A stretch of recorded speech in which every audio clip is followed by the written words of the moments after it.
To some of you, the discussion we are going to carry along in this series may be a little new or novel, but many are already aware of the existence of at least the symbolic factors with which we are to be concerned. The possible relationship between astronomy and religion has been so often discussed that nearly all Bible students, the students of comparative religion, are aware that such analogies or parallels do exist. We are interested, therefore, in determining, if possible, their validity and what they have contributed to our general knowledge of man's beliefs.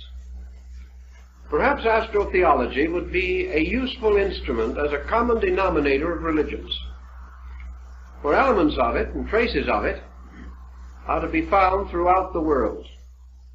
In some way, for some reason, and the origins are obscure, these concepts unfolded together with man's religious and philosophical ideas and became almost universal. Now, how does this happen? The most obvious answer lies in the original unity of arts and sciences in the religious life of people. The first stargazers on their tall towers or ziggurats in the land of Babylon, these stargazers were astronomer priests. There was no differentiation between science and religion. We may say that almost certainly sciences were originally cultivated because of their religious content, or for the reason that they helped to support the religious convictions of the people.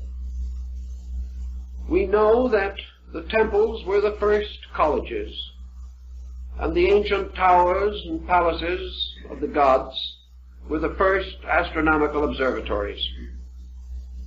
There is a legend, which some of you may have run across, to the effect that the constellations were named by shepherds who, watching their flocks at night and with very little else to do, allowed their imaginations to trace the imageries by connecting stars into patterns in which some likenesses or appearances to various creatures could be traced. I think these shepherds were the shepherd priests or the shepherd kings of old times, the keepers of the sheepfold, which was the ancient name for the temple. In any event, many words that we use, many terms that we commonly find in our language, arise from the religious, astronomical reflections and contemplations of our ancestors. Actually, as one of the ancients observed, astronomy is the science of the anatomy of the universe. And to a measure, these same ancients believed that the universe was the body of a blessed God. Therefore, astronomy might be termed the anatomy and even the physiology of the body of the deity. This deity being represented as this God who is extended and distributed throughout the infinite diversity of his own parts and members. In any event, at a very remote time, men learned considerable about astronomy.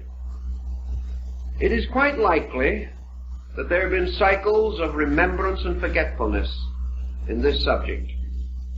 A. Wallace Budge, keeper of the Egyptian and Assyrian antiquities of the British Museum, declared that the Chaldean astronomers watched and measured and charted the motions of the heavens for more than 25,000 years. Now, of course, from a man of his standing, this is a rather unusual statement. And yet I'm certain that he felt that he could prove it. This tremendous amount of observation, even without the instruments that we know today, must have led to a variety of discoveries. We feel, for example, that ancient man was greatly limited in his astronomical researches by his lack of a telescope. Yet we also have record that the ancients knew certain things about the solar system in particular, which it seems impossible they could have known without some kind of a telescopic equipment. Perhaps the Chinese have the answer. On the wall of the city of Peking, there is the remain of an ancient observatory. It was partly reconstructed by the early Jesuits, but the instruments are essentially Chinese, and they have a complete observatory without a telescope. Now, what they did to meet this peculiar need was a masterpiece in optics. They discovered that by using a long hollow tube without a lens, they could restrict the light of the sky and concentrate the energy going into their own eyes. And by means of these tubes without lenses, they were able to make a number of observations which would not normally be possible to the individual. They were able to give us a very clear understanding of many peculiar details. For instance, we find in other parts of the ancient world the full and obvious knowledge that the Egyptians, the Greeks, and the Persians at an ancient time knew definitely that the planet Venus was never visible to us as a complete sphere, but most often like a minute lunar crescent.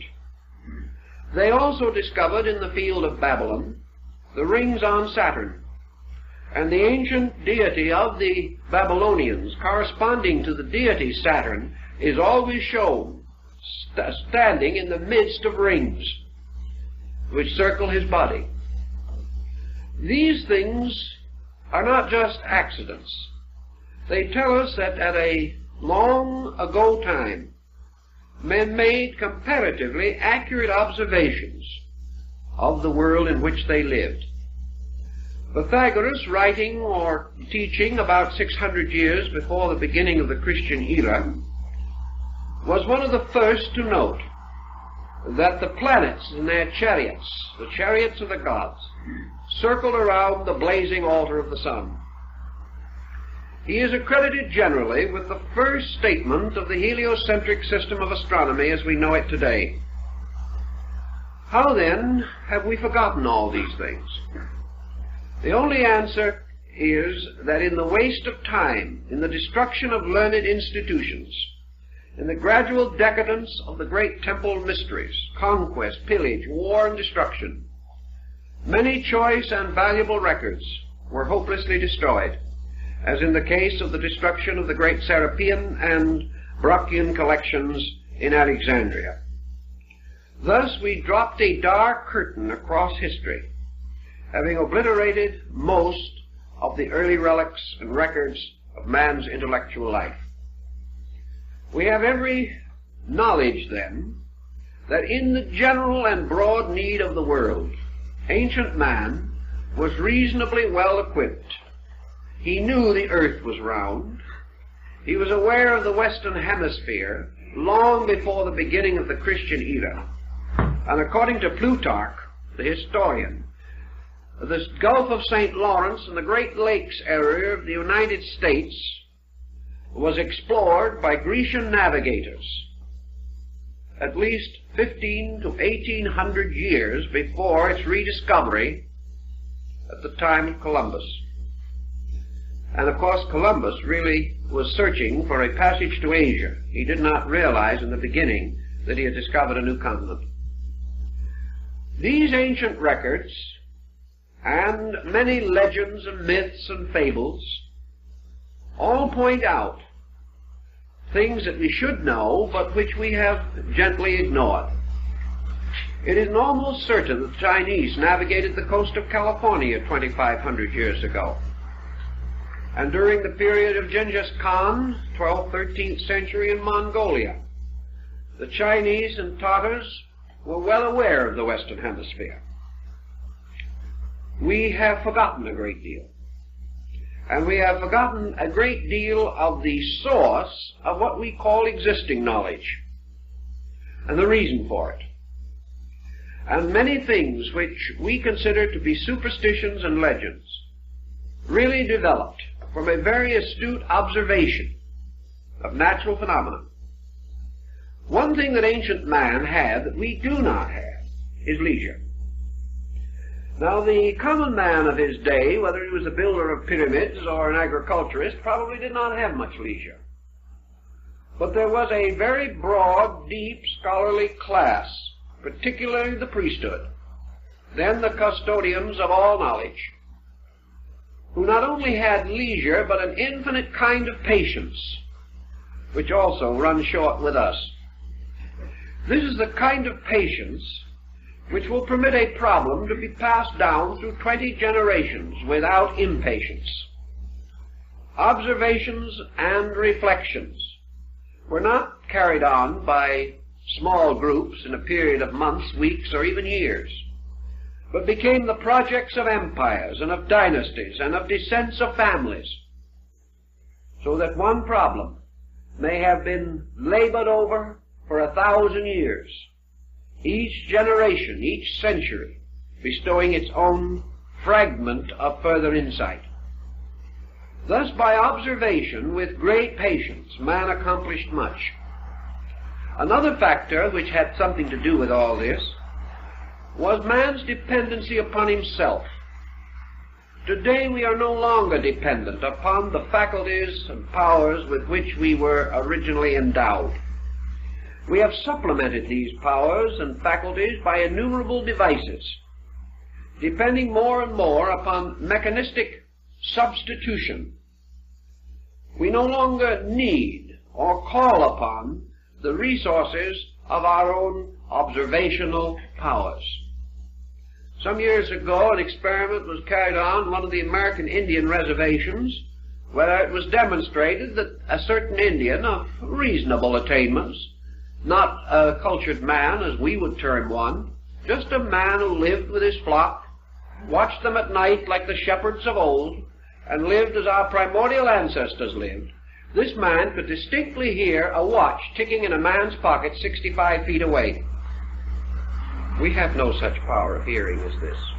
It's gone, because we have no need for it. At the present moment, we pick up the phone and get the correct time. Our entire way of life, when someone wants us to get out of the way on the road, they give us a blast we can hear a mile away. The individual no longer needs these faculties. He does not need them for his survival. He does not have to scent game. He does not have to scent danger. And with the way his smog is now, his senses wouldn't last long anyway. But in any case, he certainly, in those days, had the clearest and most complete possession of his faculties. He lived simply. He ate simply. His foods were not denatured. His life was not filled with unnecessary artificial tensions that close in on modern man. He could contemplate. His mind was not disturbed by the confusions that we know. And while he had his problems and his troubles, most certainly, he lived a simpler way of life. And with this simpler way, he was close to nature. And his intuitions, his inspirations, and his revelations had an authenticity which we cannot deny. For we know that all forms of knowledge that we boast today originated in times when the powers and faculties of man must have supplied him with the total instrument with which he worked. He had to be able to produce these things out of himself. And because of that, we marvel at algebra, we marvel at geometry, and all of these forms of learning, but they came from the past, from long ago. Man has improved upon them, but in the dawn of time stand the shadowy figures of the originators. And these figures, some way, stand head and shoulders above those who have made new and useful applications of these first great dynamic thoughts. And in this group of dynamics belongs our problem of astronomy. Now, in astronomy in those days, we involved another term, which perhaps has fallen likewise into evil times, and that is the term astrology. It is unlikely that, with the exception of navigation and the calendar, that ancient man studied astronomy from any great and profound interest merely in the heavens and their motions.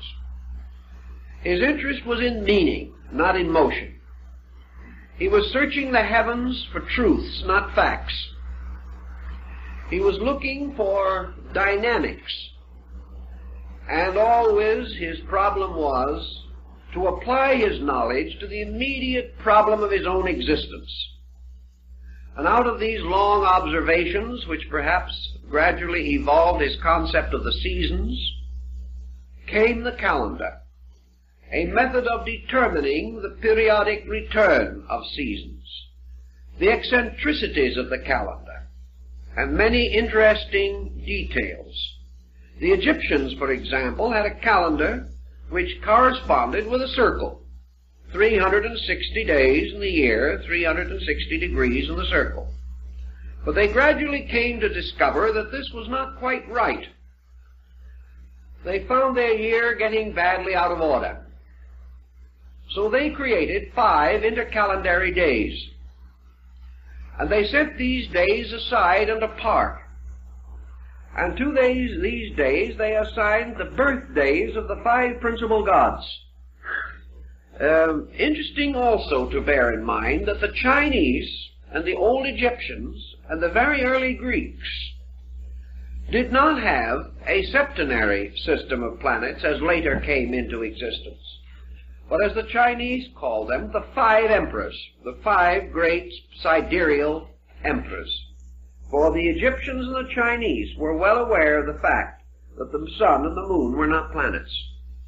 Medieval man did not know this, however, and constantly combined the planets and the luminaries to form his septenary. But the older people, like the Egyptians, decided that these 5 days should be the birthdays of the planets, and they set them aside. We are working now with a calendar reform project. And the only way we can make it work today is by the introduction of intercalendary days. So that now the thought is that we shall no longer have a 365-day calendar with leap years and other inconveniences, with the days of the week falling on different numerical days of the month and so on, but that we shall go back to the old idea of having 360 days, 360 degrees, and set aside the 5 days, not this time as birthdays of the gods, but now as our 5 world holidays, which would not be counted. They would be the intercalendary days. In this way we could simplify many contrivances and problems, but would make life very difficult for astrologers, who would have the problem of trying to determine this equation in correcting charts. Down in Central America, where the Sun-Venus calendar was represented on the scales of the great dragon, which the feathered serpent of their philosophy, it is said that the great deity of the Quiche Maya complex, Quetzalcoatl, the feathered serpent, that this deity gave them the calendar, the Tanlamatl, the book of the sacred days. And by this calendar, which was ornamented with the symbols and devices of the gods, the world and time, both were divided into epochs, eras, and compartments and separate units, and to each was assigned a deity. These people went so far as to assign a divinity to each hour of the day and night, anticipating the medieval astrologers' planetary hour system. All through the ancient world, the calendars and the gods went together. One of the first uses of the calendar probably was to determine religious feasts. And we still have this concept in the church calendar and saints' days. and many other similar devices. The calendar then served a great many purposes. First and most, however, it served man to observe the seasons of his planting, of his reaping. It told him when to watch in Egypt for the inundation of the Nile upon which his life depended. It taught him to prepare for the rigors of winter in other climes. It gave him an accurate way of measuring the annual climate of his world. It also told him that each of the changes of the seasons brought new forces into play in his environment and the conditions under which he existed. Each of these changes had its good side and its bad side. Each brought something if he could know how to use it. Each took something away. Therefore he must provide at certain times. Tithing came from putting away the seed, 10% of the seed for the next harvest. And gradually our agrarian ancestor found that the heavens in their motions regulated his crops, which the farmer of our own generation also has learned to know. Experimentation on farms in Arizona under the Department of Agriculture has shown definitely that there is a relationship between the growth of plants and the various phases of the moon and things of that nature. So in his practical observation, our ancient priest ancestor prophet made use of these forms of knowledge. He did not gain them immediately, but he should have been able to observe, if he kept the records, the seasonal motions over these thousands of years and observe the results in his own life. Way back in this time, a discovery was made. We do not know who made it, when it was made, but it certainly was long before the beginning of the Christian era. And it was probably made in that great philosophical complex of peoples that flourished in the Near East in the valley of the Euphrates from 3,000 to 4,000 years before the beginning of the Christian era. It may have been simultaneously discovered in India and China, for the records are to be found everywhere. And that was that there was another and larger motion that had a very important bearing upon life. And this motion was the precession of the equinoxes. This term, precession of the equinoxes, to one completely unfamiliar with the subject, is just a little difficult to explain briefly. But it means that there is a slow but constant westward motion of the equinoctial points. This motion is exhilarated by a combination of solar-lunar activity and slightly retarded by a reverse planetary activity. As a result of these forces pulling in contrary or inconsistent manners, this precessional motion now means, and has meant as long as man can remember or learn, that each year the sun reaches the equinox slightly sooner than the year before. That actually the coming of the sun is a little over 1 minute earlier each year, making an astronomical degree in about 72 years. Thus, every 72 years, the sun seems to drop back at the equinox 1 degree. If it so does, it drops back approximately 30 degrees every 2,160 years. And it drops back around the entire circle to any hypothetical point in one longer cycle of 25,920 years.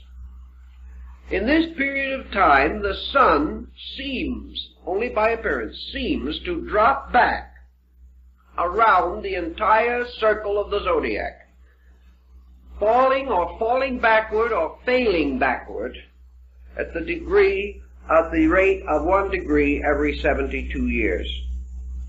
This has been a very important time pattern, and the complete precession of the equinoxes, requiring 25,920 years, is referred to as the Great Platonic Year. Plato was aware of it 300 years or more before the beginning of the Christian era. We know it today. No one has ever been able to shake the phenomenon. We have found new explanations for what caused it, but the fact that it happens is still beyond controversy. And this peculiar heavenly motion has significance in a very wonderful way, and is perhaps the most important link that we have between astronomy and religion in ancient times. The precession of the equinox, therefore, means that every 2160 years the sun reaches the equinoctial point in a different sign of the zodiac, each sign constituting 30 degrees. If this occurs, then, we see the appearance of the precession, in which the sun appears to enter each sign in its last degree, and by precession move backward through it to its first degree, and then pass into the next sign, entering that at its last degree, and moving back to the first. So this motion appears to be in exact opposition to the rest of the motions of planets and other elements composing the solar family. This peculiar observation, the study of the Platonic year, has led to a great many wonderful symbols and philosophies. To get a further picture of this, we must now move to the story of the sun. I think we all know that it is reported that our very remote forebears were sun worshippers. We know that the Pythagoreans rose at dawn each day to meet with hymn and song the rising of the splendor of the day. We know also that the Hindus worship the sun god under the name of Surya, and honored it, riding in its chariot across the sky. We know that the sun in China was the symbol of imperial heaven, and always the sun, as the great symbol of light, was held with extraordinary veneration. We also know that this experience of the sun was closely related to the agrarian cult, or the belief that religion was an experience of growth in nature. The farmer recognized his indebtedness to the sun. By degrees, men came to realize that only by the sun's power would the grain grow. Only by the power of the sun would light be given so that man could go out and labor. That if he was too long separated from the sun, man himself lost much of his vitality and power. And by degrees, the sun became a god symbol. The all-seeing eye of the ancients, the eye of Horus in Egypt, is actually a symbol of the sun, as is the pupil of the human eye.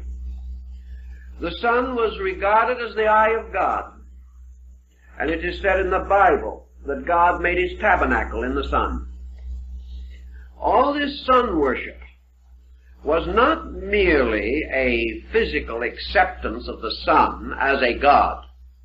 I've talked to a number of followers of very primitive faiths, known to be sun worshippers, and I've asked them if they actually worship the sun.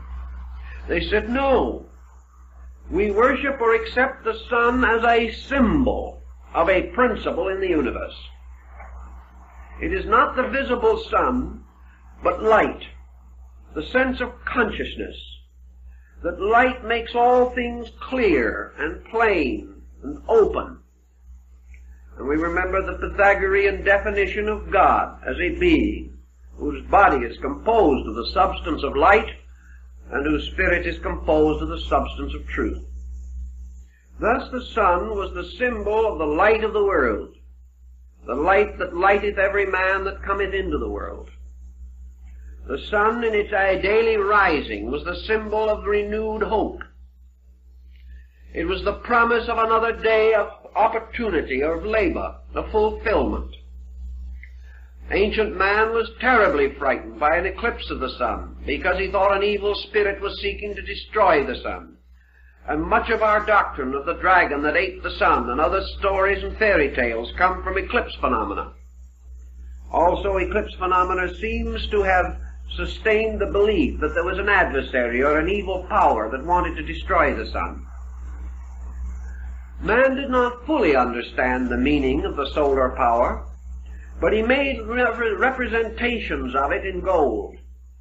And these were worn by the priests as the symbols of the fact that they served the sun.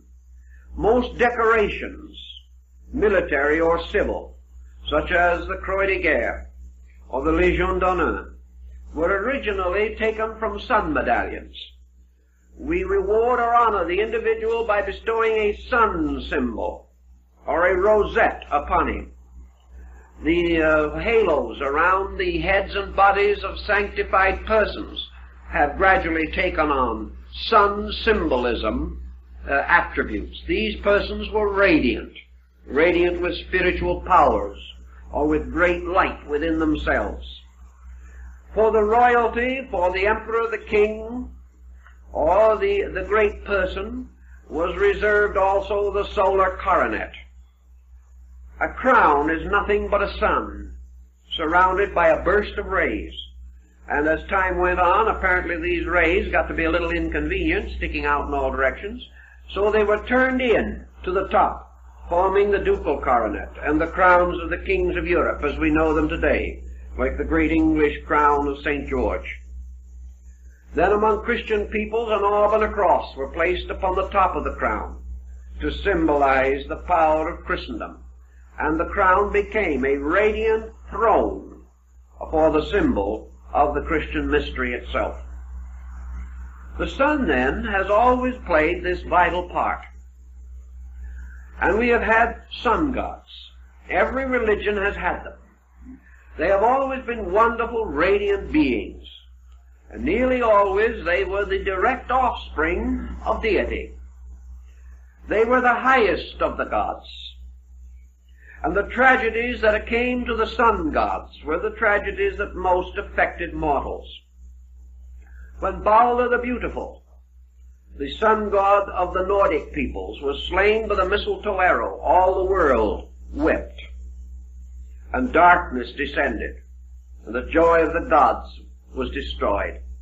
Apollo was the sun god of the ancient Greco-Latin, Helios, and he is the one who drove his shafts or rays into the body of Python, and caused the great serpent to be killed and thrown into a great ravine in the earth. And later upon the site of this ravine, and over the corrupting body of Python, was raised the shrine of Delphi. The sun god was always the slayer of evil because he was the overcomer of darkness. He was always the thing that saved men from night. And later, in the place of the sun god itself, came the sun or light symbol, the candle, the torch, the fire. These also dispelled darkness. They were protectors. And the little candle shining in darkness became the symbol of man's hope and of his faith. And later, in great diffusion, is preserved to us in the illuminations on the Christmas tree. The world tree with its lights is the symbol of all the candles lit from the great power of the sun. In India there was much philosophy upon the nature of the sun. And we could go into a great deal of abstract thinking relating to their knowledge of astronomy, which was profound, and upon which much of their theology is likewise based. But in round terms, because time is short, and as Hippocrates said, arc is long, we can only make a summary of this situation.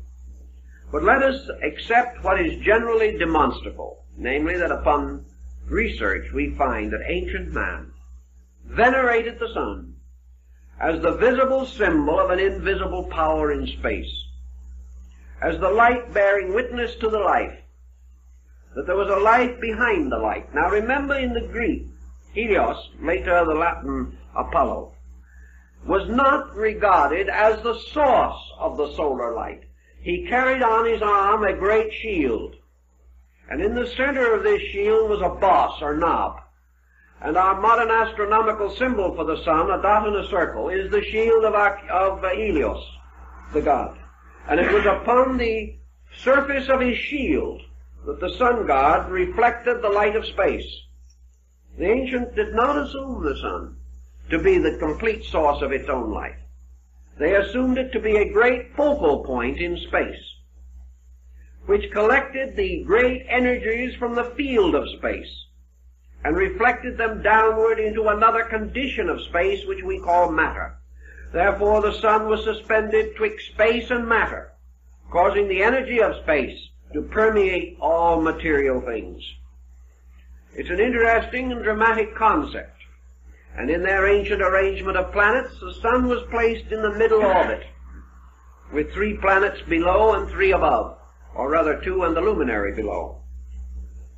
Thus the sun was placed in the midst of things. It became an indicating symbol of spirit, of self, later of soul. It was that which represented finally also man, suspended between heaven and earth. It had numerous philosophical meanings, but wherever it appeared, it became an emblem of life and salvation, of redemption. The wonderful Egyptian Pharaoh Akhenaton created the sect or cult of Platonism, which was the worship of the solar globe, the rays ending in human hands, to raise up or to lift all things, because he had already discovered from the wisdom of his people the drawing power of the sun, that the sun raised water and took it into the sky to form clouds. Ancient man watched these things, and with his own quiet wisdom he knew them well. The Chinese philosopher Lao Tzu tells us in absolutely perfect modern terms the entire phenomena of clouds, rainfall, and so on. These things were known, although we have forgotten that our ancestors were so wise. Now the sun deity, having to a great measure become the symbol of life, passed through 3 paralleling cycles of apparently similar activities. These cycles similar in their structure but different in their time equation. By the great precessional motion, the sun seemed to retire around the zodiac in 25,920 years. By another motion, the sun seemed to progress through the signs of the zodiac, making the complete circle every 12 months, causing what we know as the year. The third cycle of the sun was its apparent motion around the earth, by which it achieved the mystery of the 24-hour day. These were the 3 cycles of the sun, the 3 complete circles which it made of varying magnitude. The least of these cycles in their unity was the day, which consisted of dawn as one of its important points, that in the day the dawn was its vernal equinox. Noon was its summer solstice. Sunset was its autumnal equinox. Midnight was its winter solstice. Thus the sun, according to the Egyptians, rose every morning from the underworld, traveled across the sky, and then at night descended into the land of Amentet, where it shone for all through the night for the souls of the dead in the underworld. Now, some of the old documents give us a peculiar little hint about this. They tell us, for example, one of the old manuscripts, that the people in the underworld lived upside down, walking around on their heads. Is it possible that the Egyptians had already discovered that the so-called underworld was the other side of the earth?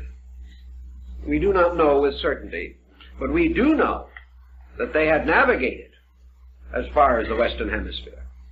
So that it's quite possible that the people walking around upside down were not creatures of mythology, belonging in some fantastic ghost realm, but simply the recognition of something that is factually true as far as we are concerned. In any event, the sun shone in the daytime upon the world of the living and gleamed at night in the abode of the dead. The sun also had this secondary motion in which it went its great circle of the year. It was born on the 25th of December at the winter solstice. It won its great battle. Its resurrection over winter was achieved at the vernal equinox. It was enthroned at the summer solstice, which occurred at that time in the sign of the lion, rather than in the sign of Cancer, where we have it now, and was therefore enthroned as the Lion of the tribe of Judah, and also was seated upon the throne of lions, as told by the legends of King Solomon. And we know that Solomon is composed of 3 words, Sol, On, the name of the sun in 3 languages. All these different symbols. And then finally at the autumnal equinox, the sun goes forth to meet the mystery of winter, where it is to finally meet its death. So the life of the sun, the annular life of the sun, from its birth to its death, became by degrees of the greatest significance to ancient man. And out of this sun going through the 12 signs of the Zodiac each year came the story of the 12 labors of Hercules, for Hercules is a solar deity, as his name implies, and also the wonderful labors of Samson, for the word Samson in Hebrew means the sun man. That we can't escape these implications. There's nothing we can do about them. We know that at the summer solstice he carries away the gates of Gaza. We know also that when he slays the Nubian lion, he enters the sign of Leo. And that when he is taken into the house of Delilah and his hair is cut short, he is entering into the sign of Virgo the Virgin, which is the beginning of his decline towards winter, at which time, of course, his rays or his hair, these are cut off and he loses his strength. But at the winter solstice he pulls down the double columns of the house of the Philistines, and the old sun dies, making way for the new sun, which is to be born in the mystery of the winter solstice. And as the old king dies and the new king is born, we remember the words that were spoken at the court of France. The king is dead. Long live the king. In that moment the sun is born, a new sun. We represent it today when the season is right, where we think of the year as an infant being led in by Father Time, the old year. So old Father Time goes his way and the new year is born. These symbols have come down to us from remote antiquity. And always the old and the new labor together, and forever ancient Cronus is combing out the golden hair of the solar maiden. It is a very interesting and profound symbolism, and upon it a great deal of religious material has been built. Now in this development of the religion of the solar deity or the solar being, we know that it goes through the signs that this again becomes Sindad, the sailor, whose adventures are nothing more or less than the 12 labors of Hercules, very thinly veiled. They are also the labors of all the heroes, from the heroes of fairy tale to the great epic heroes. We know that always Siegfried is the sun lad, or the sun hero, who slays the dragon with the enchanted sword Noton. We know also that Siegfried, like all the solar heroes, finally dies, and in the great immolation scene of the Götterdämmerung, he is burned upon the funeral pyre. But out of the rising of the great waters of night, the Rhine or the ocean, there comes a new heaven and a new earth, and the gods go away, and the new gods and the new world come into being. Thus always this symbolism lives, making for us a wonderful drama, a drama we find in India in the story of Rama. There's manner also in China in the Yellow Emperor. Japan is the only country in the world of importance that made the sun god a goddess. It is the one ancient people that made the solar deity feminine, and the lunar deity masculine. Just why and how, again, is one of the great questions, but in any event, Amaterasu Omikami, the goddess of the sun, is represented in Japanese philosophy by the metal mirror, the perfectly plain mirror that is hung over the gates of the Shinto temple. It is the symbol, again, of the reflector of light, and it relates to an incident long ago, as told in the Nihonji and the Kojiki, the great classic epics which describe how the sun goddess was brought out of the cave of darkness by seeing her own reflection in a mirror. It was all very wonderful and gives us another phase of the same great story. Everywhere, then, these things play into religion. And with this basic thought, we now come to the larger year. Incidentally, of course, we have to realize that in all the cycles, particularly the year cycle and the Platonic year cycle, the sun is related to the sign of the Zodiac, with which it is at that time or moment most deeply or definitely concerned. The precessional motion has changed things, but in our symbolism we have preserved the old way. Consequently, for a brief lecture, let us not be too astronomically concerned, but merely try to point out the symbolism, fully aware that there are astronomical equations with which modern science will not be in full agreement. But as we are dealing not with astronomy but with symbolism, these equations are negligible, not worth the problem of reconciling them, although it can be done. This point, then, we have to bear in mind that we conceive today the vernal equinox taking place in the sign of Aries, the sign of the ram. We assume that the summer solstice takes place in Cancer, the sign of the crab, that the autumnal equinox takes place in Libra, the sign of the balance, and that the winter solstice takes place in the sign of Capricorn, the sea goat. And the sea goat, it's part of its body a goat and part a fish, relates to the two ancient Babylonian cities of Babylon and Nineveh, one of which was built upon a mountain and the other by the shore of the sea. And the combining of the glyphs for the two cities gave us the present form of Capricornus, or the sea goat. Now, as the equinox takes place, these become associated with the seasons. And we recognize that the ancients, knowing the ways of the world and the ways of life, had certain emblems or representations by means of which they identified certain procedures in nature. Now, the summer solstice, which was the sign and symbol of the greatest fertility, was associated with Cancer, the crab. This Cancer is also the Scarabasaka of Egypt, the scarab beetle, the symbol of life and immortality. The winter solstice, or the symbol of death, was Capricorn.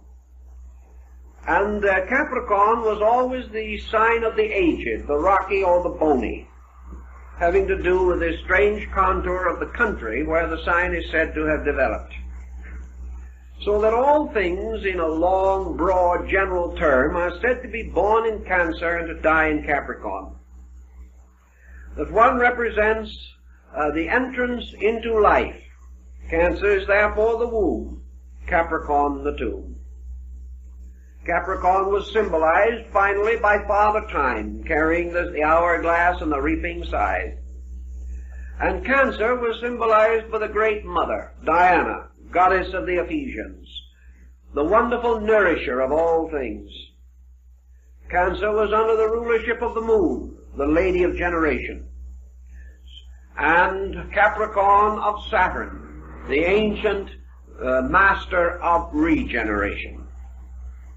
The ancients had already recognized that all birth was a dying, and that all dying was a being born again. Therefore, in ancient times, they buried their dead in the neat chest posture, or the embryo position, indicating that to all things the tomb is a womb of another life. These thoughts, undoubtedly, in their philosophy, were mellowed by the ancient astronomical symbolism. The annual birth of the sun god was a tremendously important thing, because it contributed very largely to man's concept of immortality. The sun was not dead, it only slept. It appeared to die, the earth seemed to die, for the people who devised these concepts were obviously living in the northern hemisphere. The trees seemed to die, snow came, the processes of living were desperate and desolate and cold. But out of it all came also the symbol of the sprig of acacia, the evergreen, the little pine tree which later became the Christmas tree, because it was associated with the green tree that remained green through the winter, and therefore was the symbol of an immortality which was not shared by other trees, as far as men could see. In the cultus arborum, which was the worship of trees, man discovered that the tree did not die, though it seemed to be dead. And out of all this seeming of dying, but this fact of living, came some of the deepest and noblest philosophies that revealed themselves to our primitive ancestors. Now, having established this little concept of the clock of the year, we now progress with it further to the great clock. And we come to the Platonic year. Now the sign of the Zodiac, for instance, Aries, the ram, which in our annular Zodiac is a month, the sun remaining in this sign approximately 30 days. Now this sign becomes a great cycle of years. 2160 years the sun is born in the sign of the ram. After that it passes out of the ram, and for 2160 years it is born in the sign of the fishes.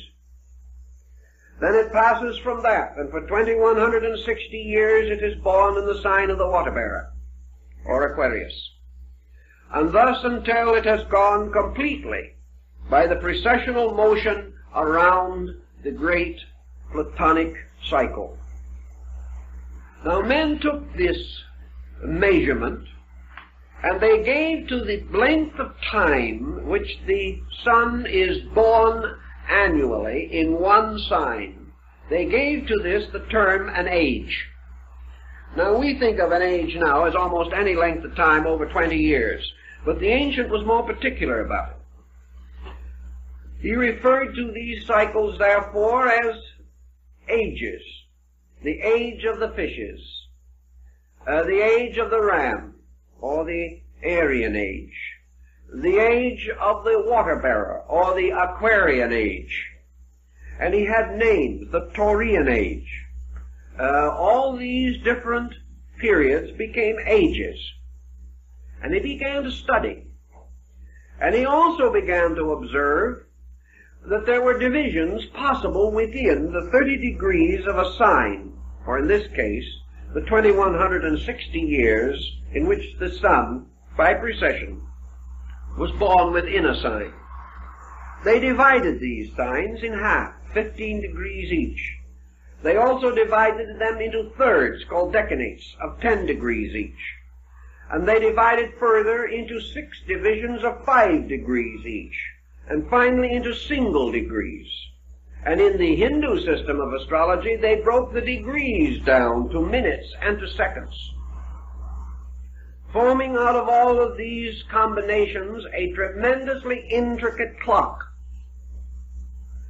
And they determined to their own satisfaction that great cycles of world events are paralleled in history at the time when the sun by precession goes through certain divisions of a sign, ruled by a certain sign itself, a degree within the larger pattern of degrees.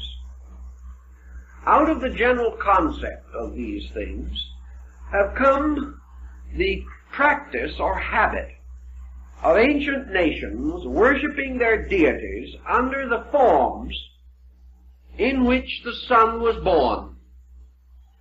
Therefore, in the time, let's go back a little bit, and we will say that in the time when the vernal equinox took place in Taurus, the bull, the celestial ox. That this symbol was closely associated with the religion of man, because this was the body in which the avatara took place, or the embodiment of the great sun being. The light of the universe was released from this segment of the heavens, and this light was qualified by this great mathematical, astronomical, psychological clock in which all of these occurrences were taking place. So back in the time when this was natural and was happening, we find religions arising that had peculiar affinity to the worship of the bull. We know the Egyptians said that their god Osiris was driven from India to Egypt in the form of the bull Apis. We know that the Egyptians mummified the sacred bulls, that they were peculiar symbols of divine authority, and nearly always in their art the bull is represented with a solar disk between its horns. Virgil says that the bull opens the egg of the year with its horns at the time when the equinox took place in the sign of the bull Taurus. We also note that in the Old Testament, the worship of the golden calf, the decoration of the altar of the tabernacle with the horns of rams and of bulls. We also know that in the mysteries of Mithras, the bull was sacrificed, and Mithras, the sun god, is shown slaying the bull. One of these carvings was left by the Roman legions in England, and the city of Oxford is named because of the Mithraic ox carving that was found there, going way, way back. We know also that in the Nordic rites, the first gods were licked out of the earth by the cow mother. Hathor, the Egyptian goddess with the head of a cow. We know Nandi, the bull, is the steed upon which the god Shiva rides, particularly in his rising. For in India, the Trimuti, Brahma, Vishnu, Shiva, represents the sun at dawn, the sun at noon, and the sun at sunset. And Parvati, the wife of Shiva, represents the mountains of the west. And Shiva, the sun, you see Parvati, the consort, the wife of the Indian god Shiva, was the daughter of Himalayas, the lord of the mountain. And Shiva each day went to court her. And he crossed the sky riding on his handsome bull to visit the house of his beloved, which was the sunset. And when he was united in marriage with Parvati, the goddess of the sunset mountains, the child born of them was called Durga, or night. So the union of the sun and sunset resulted in night. It's a perfectly simple astronomical observation, but it became quite interesting, especially when it is well dramatized in Indian artistry. So the sign of the bull also gives us something else. We are told that cherubim with a blazing sword were placed at the gates of Eden. Also the cherubs were stood upon or knelt upon the Ark of the Covenant. Between the wings of the cherubs came the Shekinah's glory, the presence of the Lord. The word cherub, from cherub, means an ox, or a bull. And we know that in ancient Jewish symbolism, the cherubim were represented with 4 heads, a lion, a bull, a man, and an eagle. These are the 4 fixed signs of the zodiac, Taurus, Leo, Scorpio, and Aquarius, and they are also placed on the corners of early Christian graves, or sarcophagi. And the old nursery rhyme, Matthew, Mark, Luke, and John, bless the couch that I lie on. And here are the 4 animals. And of course you know that those 4 animals, the 4 fixed signs of the zodiac, were also associated with the evangelists. And at the present time I'm working an article for Horizon which is going to deal with the lion of St. Mark. There is one of your 4 signs. Each of the apostles had one of the 4 evangelists had these 4 creatures, the 4 fixed signs of the zodiac, assigned to them. Thus these symbols go on, and we find them not only in ancient times, but in more recent religious history. Now, after a length of time, 2160 years to be exact, the precession of the equinoxes retired till it reached the last degree of the sign of Aries. And we find the beginning of a new religion, a new concept of religion. And it is interesting that it should have arisen about 17 or 1800 years before the beginning of the Christian era.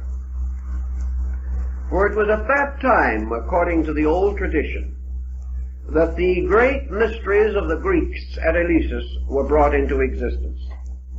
Perhaps this date is traditional. Perhaps it is astronomical. But the fact is that it served the symbolic purpose.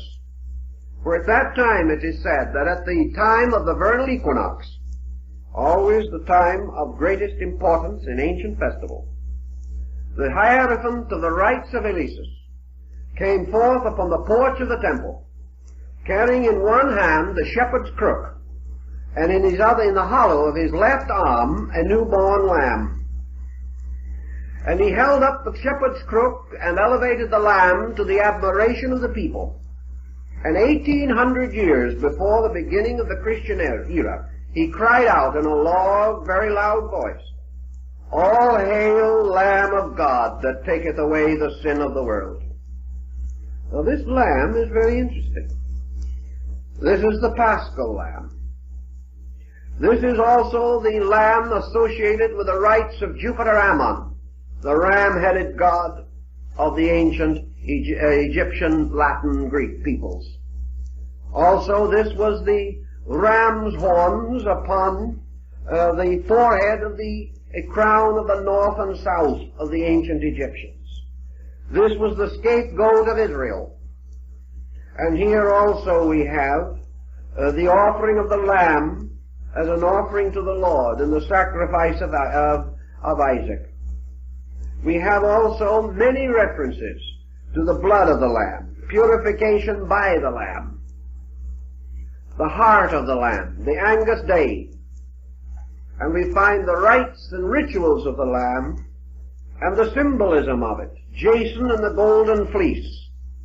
For the golden fleece was the symbol of the curtain of the mysteries. And this was the wool that was pulled over the eyes of the unworthy. The symbol of secrecy, the symbol of ritualism. The search for the golden fleece was man's search for truth. Here is the lambskin apron of the ancient Masonic guilds of operative masonry in the Middle Ages. Here are many, many symbols dealing with the mystery of the Lamb. And then there came a time when again the equinox continued in its precessional motion, and the sun at the great moment of the equinox moved from the first degree of the sign of the Lamb to the last degree of the sign of the fishes. And when this happened, it entered into the sign which is ruled over by two small fishes. And here we come also to one of the most important points in the entire system of astronomical religion.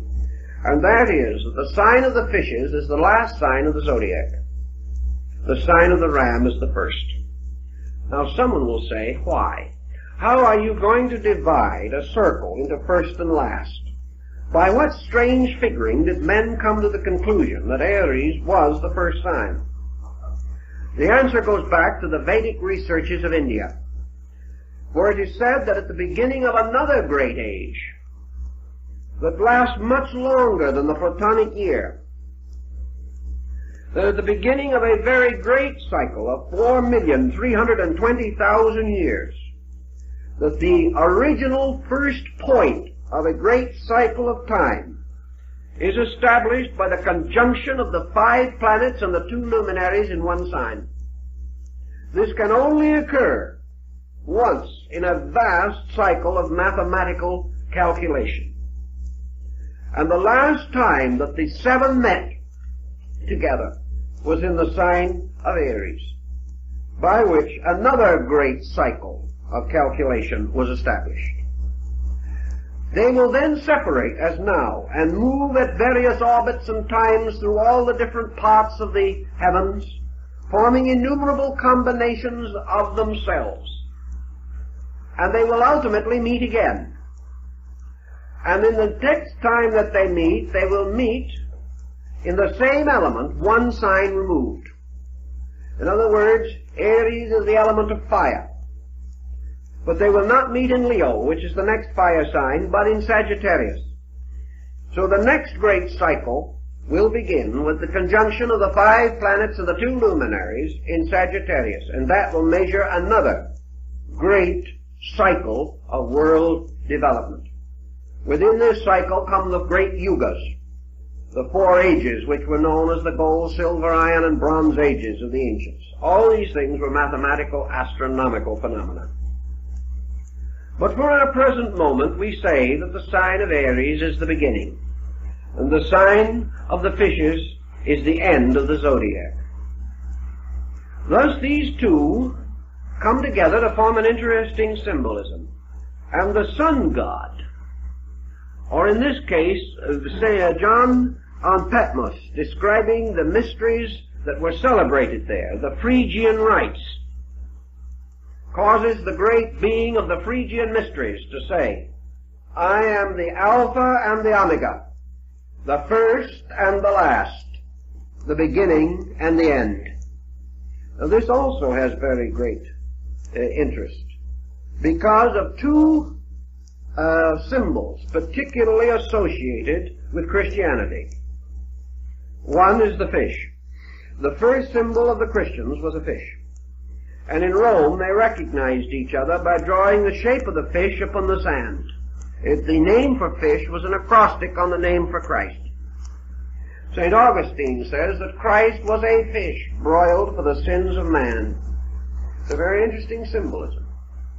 So we find Christ standing, calling the apostle, and saying, follow me and I will make you fishers of men. The miracle of the fishes, the drought of the fishes, the miracle of the coin in the fish's mouth, many other miracles that relate to the story.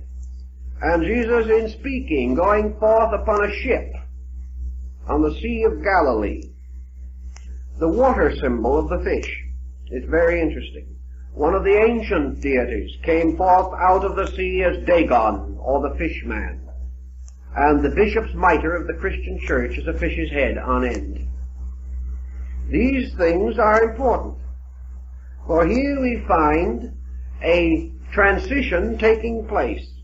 And at this transition of sign, the rising of a faith which had as its principal symbols the 2 principles, or 2 ideas, the Lamb of God and the Fisher of Men. The fisherman's ring is the ring of the Pope. The symbol of the papacy was the great fisherman, named from Peter, who was referred to not very long ago in a book called The Big Fisherman. He was the fisher of men, and this was the symbolism. Now if you look in your zodiac, you will find that directly across from the sign of the fishes is its opposite. Each sign has its opposite, there being 12 signs. And the opposite sign to the fishes is the sign of Virgo, the Virgin. And the Assumption of the Virgin, the feast of the Assumption of the Virgin, takes place when the sun, the symbol of the principle of life, is in the sign of the Virgin. It's a very interesting parallel again. Now the Virgin in ancient times was Ceres or Cori, the mother who was always still a virgin, because she brought forth immaculately the food, the earth, the grain, the flowers, the trees. Everything was born from her, but she was still the mother of mysteries, the eternal Virgin. She was Isis, the mysterious being whose veil no man could lift. And this symbol in ancient astronomy carried in its arms either a sheath of grain, as Cori did, or sometimes the loaves of the Passover, or the unleavened bread. So we have an interesting thing. Jesus, the sun entering the symbol of the equinox and the sign of the fish, performed the miracle of feeding the multitude with 2 fishes and the barley loaves. And there were 12 baskets of scraps left. Again, the circle of the zodiac.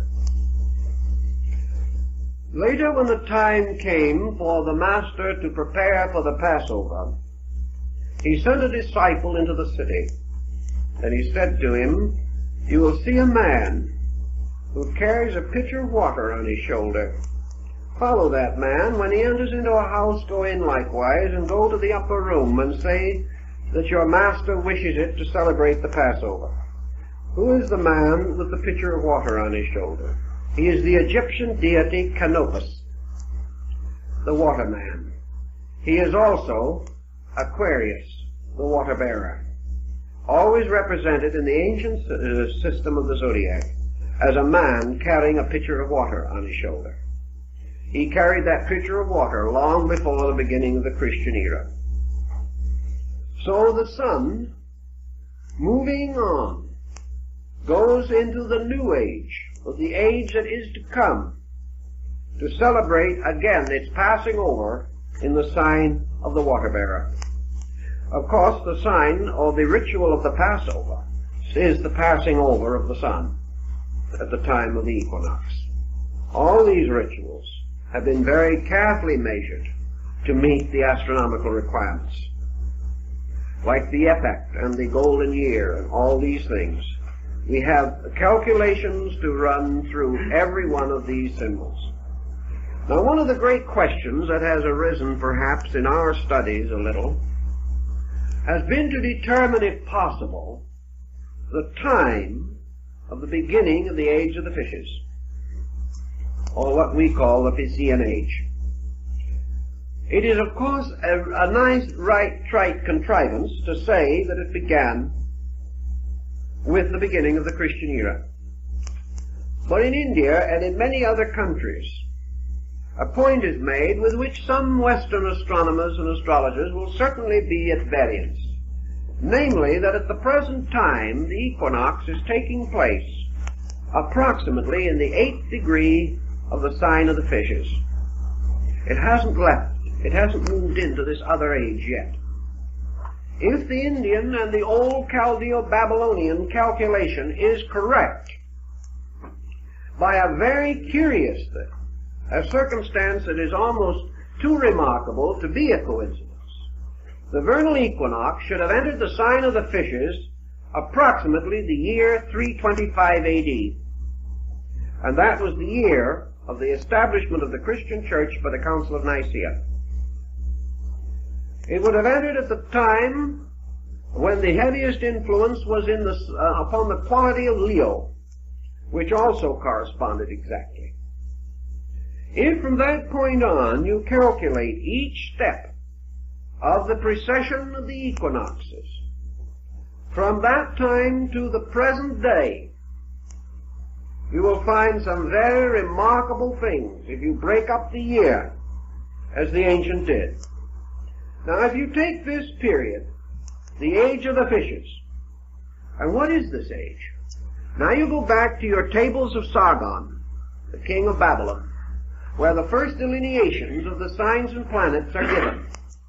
There's been no change in the readings of these symbols for nearly 4,000 years.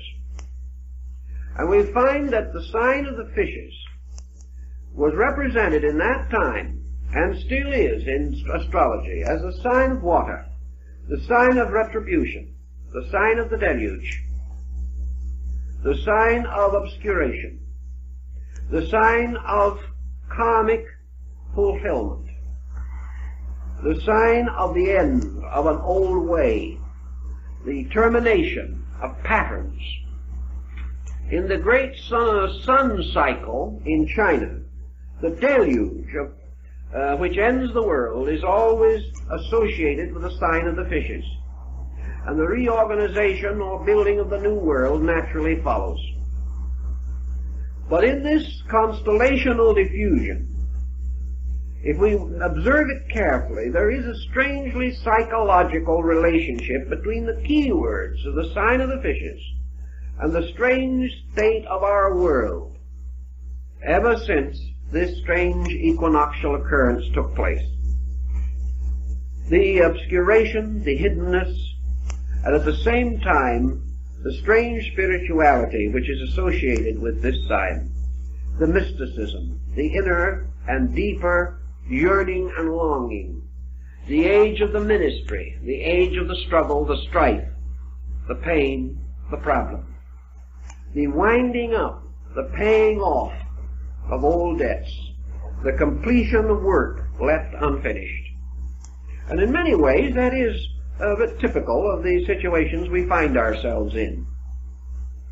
Now, as we say, we have about 2160 years to work with from the beginning of this cycle. And if we do assume for a moment that it could coincide with the Council of Nicaea, which was the formal creation of the Church, and we know that from the time of this council on, the integration of the Church took place. It became a religion. Prior to that, it was a group of scattered communities without leadership or organization.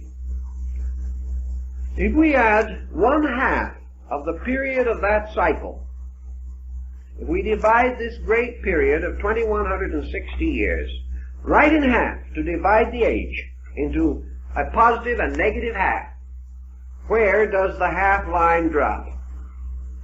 It drops approximately in the year 1400. In fact, it drops a little closer than that.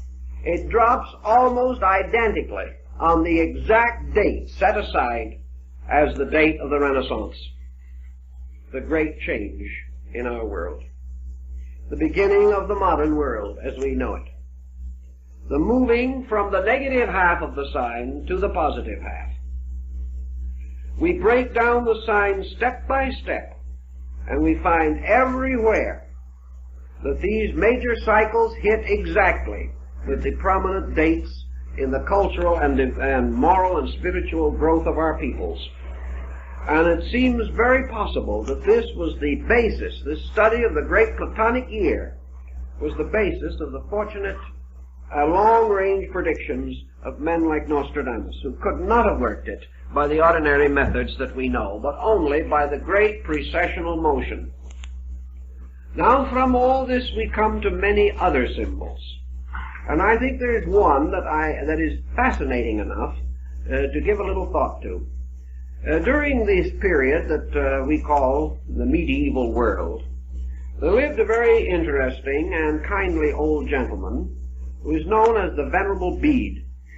He is called Venerable because he was on his way to canonization, but he never got any further than the first step, by which he became venerable, as one of the terms that precedes full canonization. Now, the Venerable Bede was a very pious soul, and he had a great sorrow in his heart, something that he just could hardly bear, and that was to contemplate the motion of a pagan heaven over a Christian earth. Here were all the constellations, here was the Argonaut sailing off, here was Cetus the great whale, here were all these symbols, Hercules and Pegasus and Ariadne and all this, all moving over a perfectly respectable Christian commonwealth.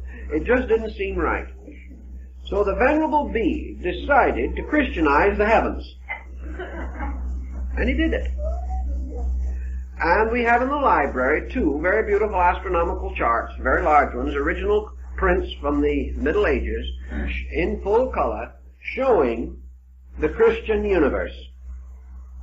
He did it very simply. He simply took the various constellations and transformed them.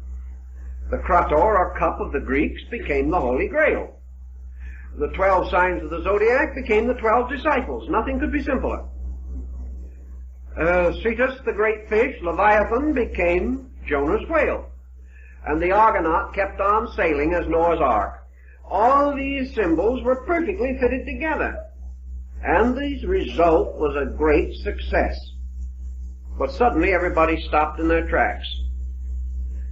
Somebody had let the cat out of the bag. Actually, the symbolism proved the common origin of both groups. Actually, these symbols that were put in the place of the old were the equivalents in a new faith of identically the same principles.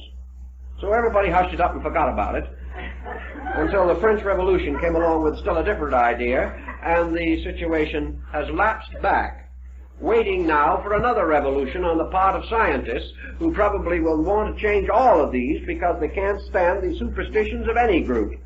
So that now you don't speak about planets and speak about signs, you speak about so many degrees of right ascension. It's so much less personal and so much more scientific, but it comes out to the same place.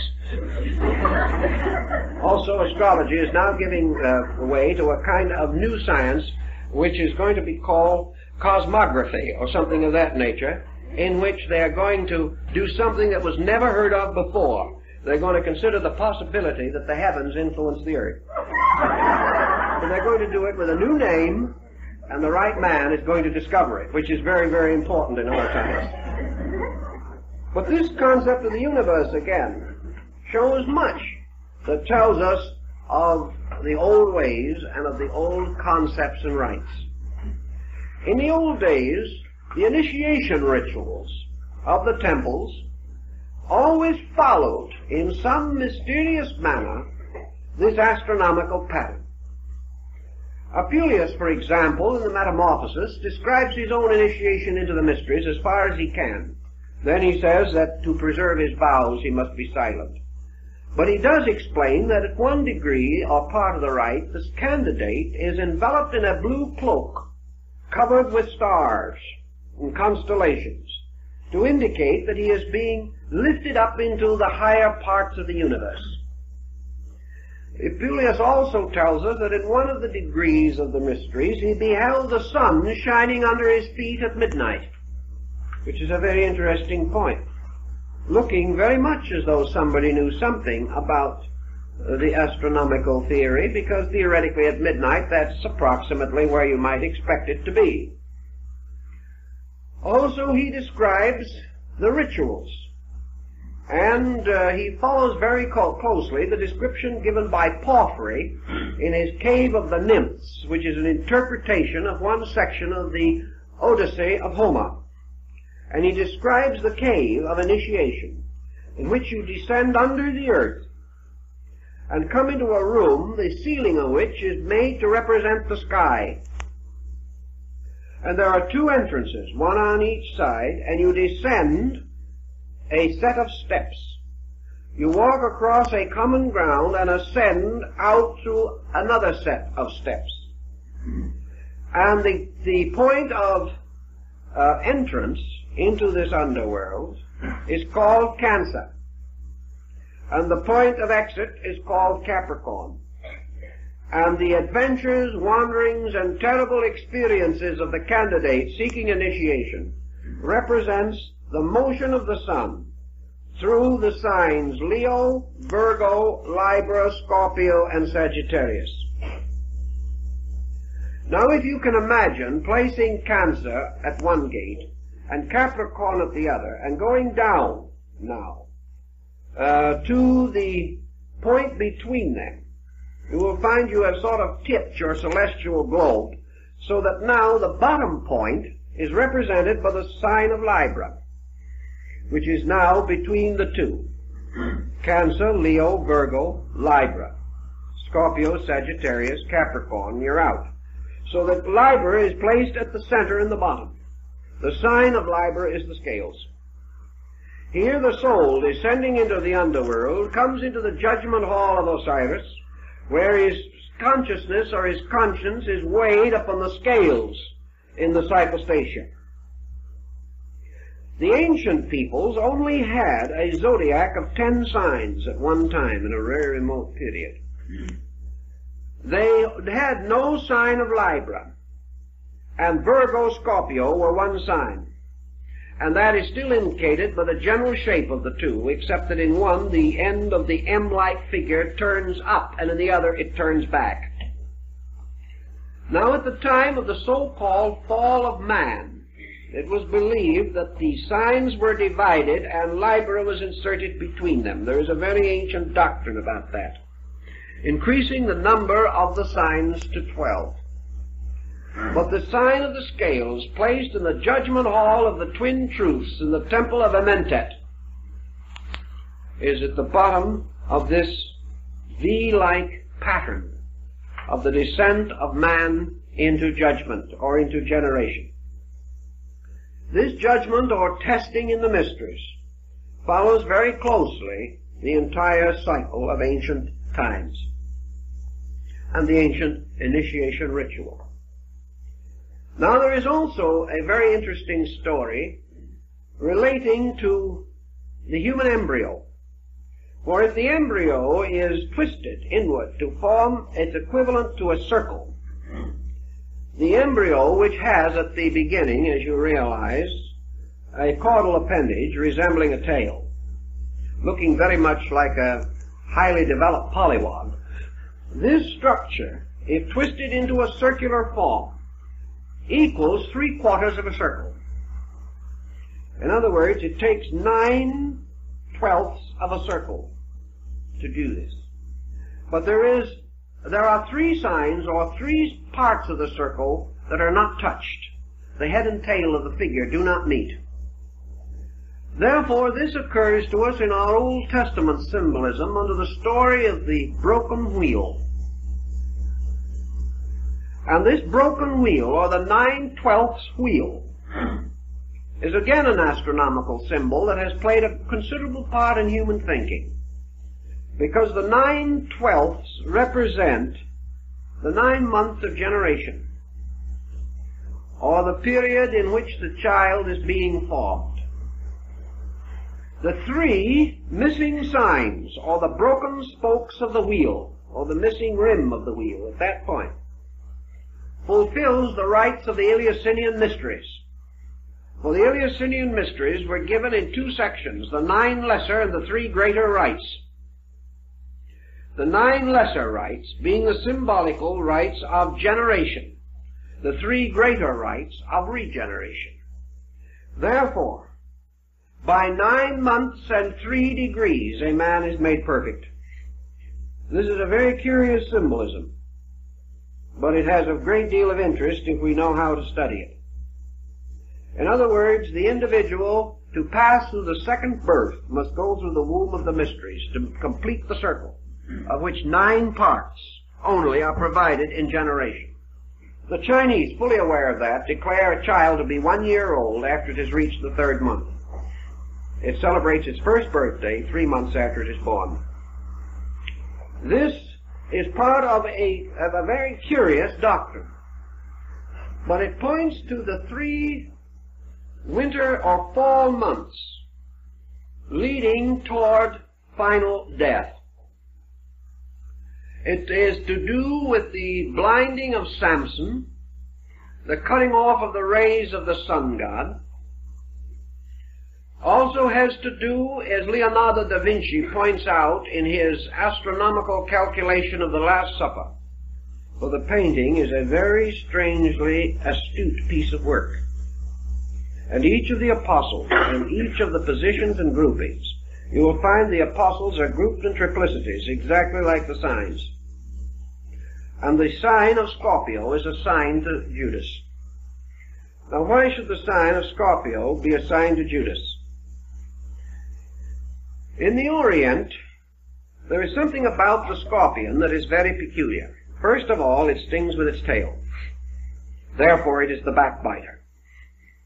The second thing that is about it that is strange is that the mark which it leaves is always in the form of a minute pair of human lips.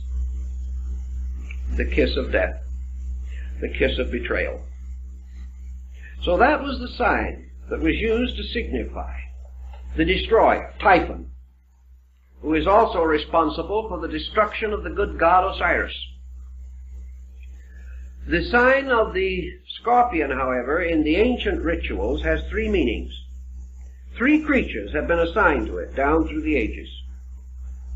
And depending upon the one that is selected, you have some concept of the true meaning of it. The scorpion is one sign that is associated with it. The second sign that is associated with it is the serpent. The third sign that is associated with it is the phoenix. So the scorpion, the serpent, and the phoenix were all given to that one sign of the zodiac. And the Rosicrucian mysteries of old European mysticism always bestowed their higher rights at the time of the sun being in a certain degree of Scorpio. Therefore, Scorpio was the symbol of death and rebirth, of evil and redemption. Most of all, it was man transcending his own inferior nature. It was the symbol of initiation into the secret rites which symbolized death. It was the death of the old and birth into the new. It is death always leading to liberation. And we find all through the ancient symbolism these parallels carefully preserved even into your alchemical mysteries.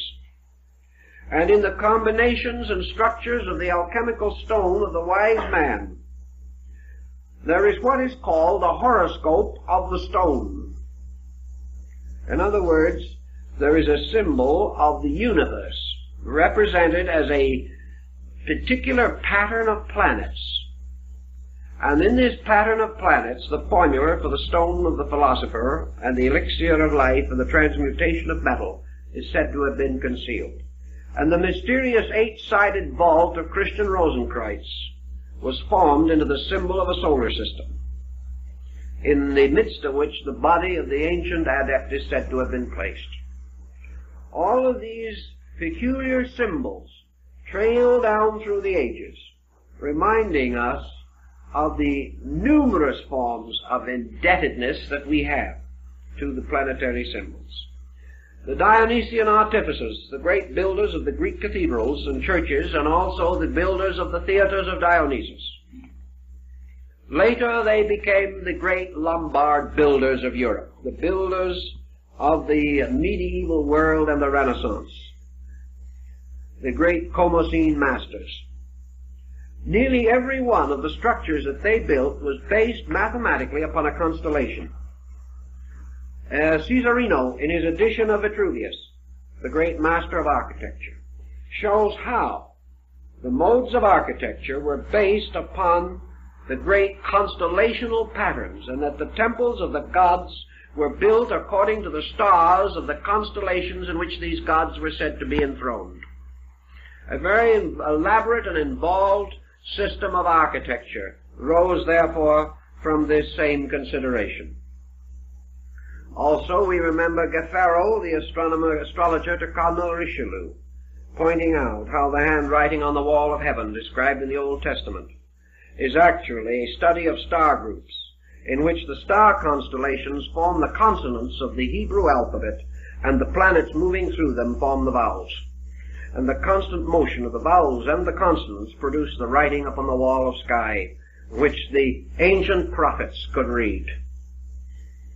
There are many references to these things, and gradually there emerges to our consideration a concept of sidereal motion, of human growth, and of the linking of these two together in a highly complicated scientific concept. The details of this were evolved over so long a period of time and with such astuteness that it is almost impossible for us to exhaust the research work that has come down to us. Unfortunately, of course, it has been largely mutilated, but enough remains to give us a tremendous amount of guidance if we actually want to have this guidance. We have other things that come out of this constellational study. The constellation, the oldest circular zodiac known, that which was found at Dendera in Egypt and is now in the Bibliothèque Nationale in Paris, is a magnificent sandstone slab containing a study of the world, of the heavens as they were known at that time. Many symbols and figures are included in this zodiac which we no longer recognize or have any means of fully understanding. But we do have certain points that are very interesting. The Egyptians referred to what we call the Great Bear as the plow. It was the symbol of the turner of the furrows, and of course the ox of heaven was the one that drew the plow. This plow moved around the great polar star. And we have their knowledge now, which corresponds rather well with that of China and India, relating to the axis of this great system. According to the Egyptians and several other ancient peoples, the earth had more than two motions. Flammarion says 11, and I think the ancients were very near to that. They recognized particularly a peculiar oscillation of the pole, by means of which it seemed to point, hypothetically at different times, to various stars or near to various stars forming the Little Bear. Therefore, the ancients termed this constellation in India the Rishi, or the great sages, who at various times incarnated to become rulers of the earth. And of these great sages, one that we know perhaps the best is Vyasa, the great sage of the Mahabharata. This comes to us also in Egypt. The Egyptians, following many ancient peoples and following practices still held under certain circumstances today, were concerned with the mystery of the northern point of the heavens. They were never able to observe that the sun moved northward, in the sense of ever occupying the northern segment of the sky. It came nearer or further, but never did it do in the north what it did in the south, as far as their visual awareness was concerned. Therefore, the northern hemisphere, in the Egyptian ritual also, was represented as the direction of darkness. In the ancient temple, there was a gate at the east, west, and south, but no gate at the north. Now, as a result of that, it has been held that people believed that from what the Greeks call the Hyperborean, or the area or region north of the winds, Hyperboreus, that from this region came only frost and snow giants and monsters. The Egyptians, however, did not do it that way. They had a very interesting astronomical outlook on it. Measurements have been taken to study the glyph used in Egypt as the symbol of the great gods, particularly the abode of the great gods. This is always what appears to be an inverted bowl or a half circle, turned upon a straight line. In other words, the bowl bowls or bulges upward, forming a half circle. This is a boss, mountain, or raised place, and through that streaks a line, like a vertical, not quite vertical staff. It is off the vertical. And at the upper end of that staff is a little flag symbol, just like a little banner, a quadrangle, apparently of cloth or something. The sign of a deity was always the staff with the flag, probably because in those days great and honored persons were accompanied by bearers of devices, heraldic symbols, much like the knight-errants of the Middle Ages. But the thing that has always amazed students of Egyptology is the reason why in the abode of the great gods this flag staff cuts at an angle into this mountain or this mound.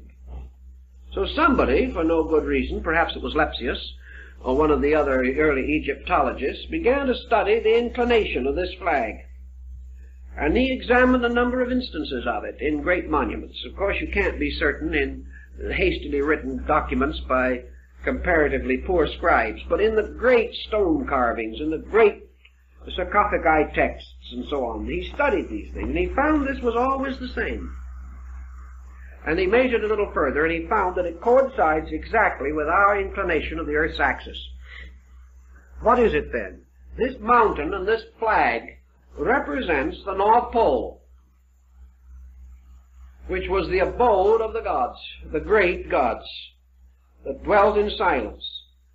And in Egypt there was no symbol, no emblem, and no figure for the great gods. All the known gods, the gods of provinces, the creator gods, the cosmocrators, and the various Harmonian artificers, the creating gods that became later the Elohim of the opening chapters of Genesis. These deities are variously represented, sometimes with knives, representing the gougers, or the ones that carved matter out of space and formed worlds. Sometimes as Ptah, the potter of Memphis, forming the globe on a potter's wheel. Always the concept of the potter's wheel and its turning, however. They seem to be aware of that motion in their ancient rituals. A little later, further research indicated that on the great figures of Osiris, the plumed double crown of the North-South Empire was always worn at the same inclination. So the crown of Egypt corresponded in the inclination in relationship to the vertical, corresponded with that of the flag inclination on the mound, and also with the polar inclination. So here was an adornment, a symbol, tying to another principle, the principle of the pole and the polar mountain. Also, we know the Great Pyramid, by its orientation, was an astronomical marker of some nature or kind.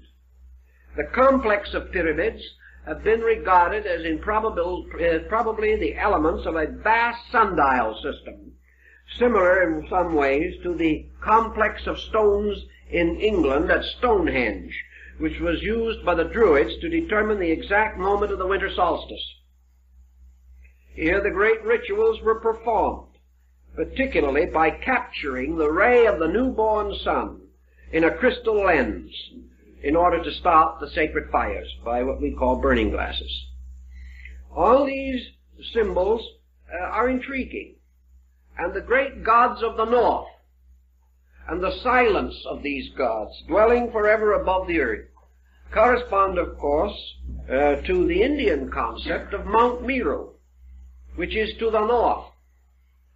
And in the Buddhist doctrines, Chang Shambhala, the city of the gods, means Chang, north. It means that it is the city of the north. And it is said that it is so glorious and so magnificent that lights are forever radiating from it. The Aurora Borealis. This house of the gods in the great north corresponds to the entire great concept of primitive Aryan myth and ritual. The ritual brought down from India along the migrations of the Aryans down the Indo-Gangetic plain long, long ago. Nor can we say that other peoples were not aware of these things. In your Central American complex of cultures, your pyramid builders and so on, you have great consideration given to the north and to the mystery that is hidden there, and the recognition that it has to do with the secret source of the universe, the great darkness from which light came. Because in all these systems, the great sun globe is always the child of heaven, the symbol of the first and only begotten of the veiled mother who is space, whose mystery no man can solve. The sun gods then go into their infinite diversity of activities. But always the sun god is a child of fatality. And we have another interesting group of legends arising which are called the myth of the dangerous child. This is the child whose coming is predestined and looked forward to by the wise, whose birth darkness attempts to prevent by despotism, who finally rises triumphant over his enemies, becomes the ruler of his kingdom, is betrayed and dies, and is buried at the winter solstice. Buried, as the ancient legend tells us, over the brow of a hill. And here he remains until by 3 degrees or 3 days or 3 signs he is raised again at Easter. And this great cycle goes on and on and on. The cycle of the religious mystery of the sun divinity. Many times we find the solar face also.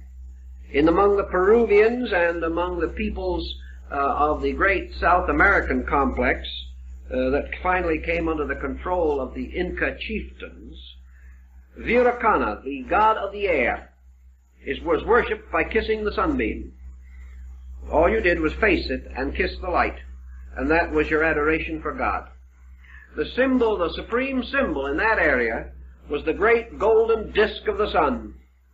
And the story is told that it was a disk of solid gold and jewels 11 feet in diameter.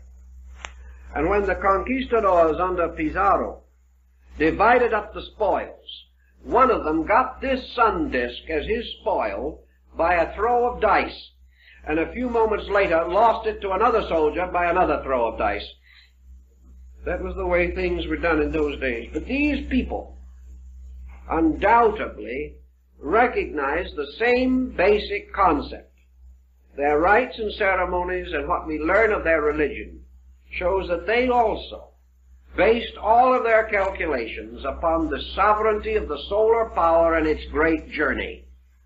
This is the dangerous journey of the sun, the hazardous journey, which is beset by all manner of problem, like the journey of Siegfried down the river, the great Rhine journey, that leads him finally to the house of the Gibeton, where he is betrayed and killed by Hagen, the symbol of winter, the dark one. These different emblems, and we find them everywhere, also show in the Maya complex, on the Casa de las Monas at Chichen Itza in Yucatan, the so-called House of the Nuns. There is over the doorway of the ecclesia, or small chapel, the great one, Itzamna, the Lord of the Mysteries, he of the azure plumes of the bird of paradise. And he is seated in the solar egg, surrounded by rays of light going in all directions.